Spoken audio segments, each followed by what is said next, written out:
Guys, I want to take a minute to talk about those labs. Okay, I noticed that you were not recording the sign of the velocity, and it's really incredibly important when you talk about momentum that you pay attention to sign. Okay, and here's what I mean.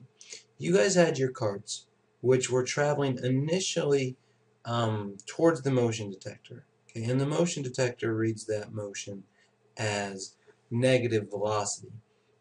So initially the carts were moving this way, and they had some initial velocity. I'm just going to make up a number. Say an initial velocity of negative 1.25 meters per second. And that's why your velocity time graph looked like this. It started down here, then it jagged up to the bottom. Okay, this velocity right here, that negative velocity, that matters. Okay, now this thing was attached to a rubber band, of course. So as it moved this way, this thing stretched, stretched, stretched. Okay, and so this is what I call the initial picture or the before picture, right? Anytime you're dealing with momentum, you have before and you have after.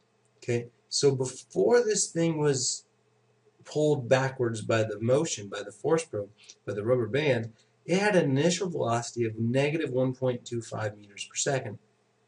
Okay, now it moves this way, moves this way, moves this way, moves this way, and eventually that rubber band stretches out, stops, and pulls that thing back. Okay, that's this part of the graph up here.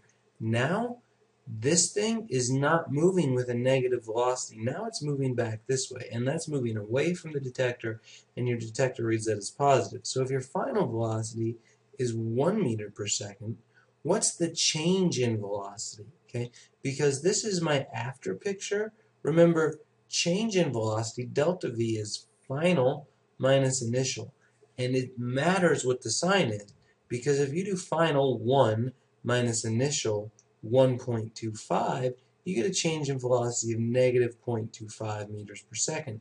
But that's wrong, okay?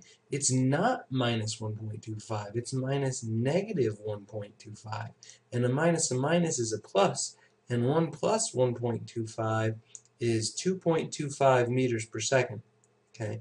That is considerably more than that. You need to pay attention to sign, okay? Now, if I wanted to find the momentum change, okay, remember momentum is, whoops, that is not the symbol for momentum, right? Momentum is P. Momentum is mass times velocity, okay? When I find the change in momentum, delta P, I'm finding, generally speaking, mass times delta V. It is possible for a mass to change. It doesn't happen in most of the problems we'll see. Okay? So when I wanted the change in momentum of the cart, if the cart had a mass of 0.5 kilograms, then I can take that 0.5 times the 2.25, and I get 1.125 kilogram meters per second. Okay?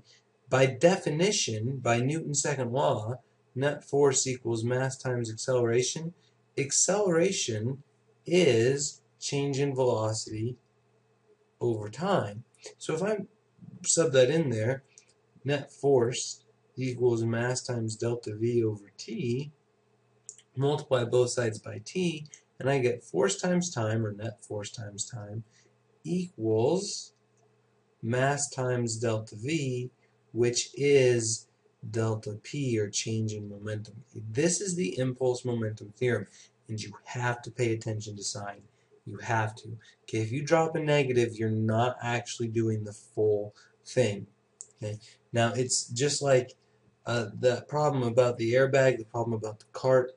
Okay, when you stop, okay, if your steering wheel is right here, okay, when you're in a car accident, your head goes from moving very, very rapidly, say 30 meters per second, which is about highway speed. It's about 67 miles per hour. Okay, your head goes from moving at 30 meters per second right here, and say your head has a mass of 2 kilograms. Okay, so it's got an initial momentum, here's your head, of 60 kilogram meters per second. Okay, if it comes to a stop by smashing into the steering wheel, then the time it takes for a stop is like 0.005 seconds, maybe. Okay, and so if I want to know how much force this took, okay, my change in momentum, my initial momentum is 60 kilogram meters per second. When your head comes to a stop, Okay, and it never really does. If your head smashes into that steering wheel, it doesn't actually come to a stop. It bounces back. Okay, and if it bounces back, even more force is required. But let's say your head just comes to a stop. 60 kilogram meters per second is my initial momentum. My final momentum is 0. So my change in momentum is negative 60 kilogram meters per second. Okay. Now, if I use the impulse momentum theorem, negative 60 kilogram meters per second is equal to the force times the time, 0.005. And if I divide this out, okay, that's really big. 60 divided by 0.005. Well, and maybe that's too small of a time. Maybe it's, let's say that it takes 1/10 of a second even instead of 5,000ths. Let's say it's 0.1. Okay, 1/10 of a second. And it's not that long. Okay, 0.1.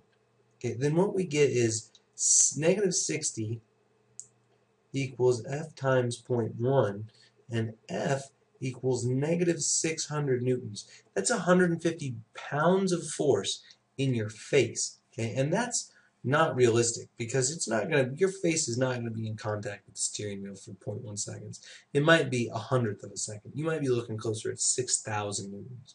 Now, when you use an airbag, okay, your head doesn't come to a stop instantaneously like that, right? It comes to a stop over this whole time as the airbag collapses. So instead of 0.1 seconds, maybe the time is 0.5 seconds, 5 times longer. Okay, if that's the case, then negative 60 equals F times 0.5. Okay, and 60 divided by 0.5 is 120 newtons. Okay, and it's still negative because it is backwards into U. Okay, this is considerably less force than this. The airbag allows a smaller force to act over a greater time as opposed to a great force over a small time. Okay, so sign's important, time is important, impulse momentum. Be sure you're paying attention to the direction the object is moving. Okay,